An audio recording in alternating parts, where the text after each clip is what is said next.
গত 2 দিন আগে খুব মিষ্টি খেতে ইচ্ছা করছিল। তো দেখতে পাচ্ছেন এই যে দুধমালাই, এটা আসলে খেতে ইচ্ছা করছিল। তো যেই কথা সেই কাজ, শুরু করে দিলাম মিষ্টি বানানো। অ্যাকচুয়ালি এটা হচ্ছে দুধমালাই ছিল, ওটাই বানাতে চেষ্টা করছিলাম আমি। তো অ্যাকচুয়ালি আমার 5 লিটার দুধ হচ্ছে জাল দেওয়ার পরে ছানা কেটে যায়। সেই ছানাটাই ভাবলাম যে কি করব, ফেলে দিব, নষ্ট হয়ে যাবে। তো ভাবলাম এটা দিয়ে আমি এরকম করে মিষ্টি বানিয়ে নিই, তাহলে অন্তত খাওয়া যাবে। তো এই যে দেখুন, মথে নিলাম খুব সুন্দর করে ছানাটা, তেল বের হয়ে গিয়েছে। আর বাকিটুকু আমি এভাবে করে মথে নিয়েছি।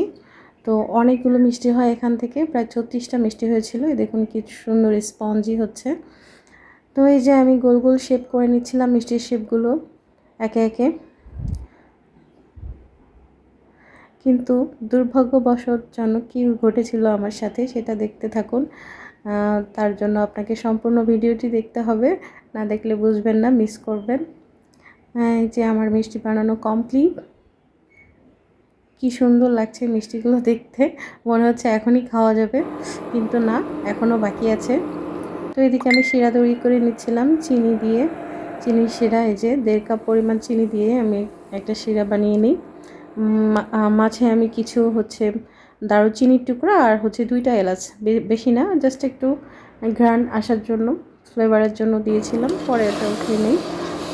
তো এই যে আমার শিরা তৈরি হয়ে গিয়েছে। তো একে একে আমি এখানে মিষ্টি দিয়ে দিব। তো প্রথমে আমি হচ্ছে 3-4টা মিষ্টি দিয়ে ট্রাই করছিলাম যে মিষ্টিগুলো ফুলে নাকি, আসলে কি হয় সেটা দেখার জন্য। তারপর আমি সিল করে দিই মিষ্টিগুলো দিয়ে। এদিকে হচ্ছে দুধের মালাইটা তৈরি করে নিচ্ছিলাম, দেখতেই পাচ্ছেন। দেখলাম যে মিষ্টিগুলো হ্যাঁ ফুলছে। তো বাকি মিষ্টিগুলো আমি এখন এই যে এই পদ্ধতিতে দিয়ে দেবো। আপনারা এভাবে দিতে পারেন, কারণ মিষ্টি দিতে গেলে সেটার মধ্যে হচ্ছে হাতে তাপ লাগতে পারে, সেজন্য আমরা এভাবে হচ্ছে ট্রাই করি।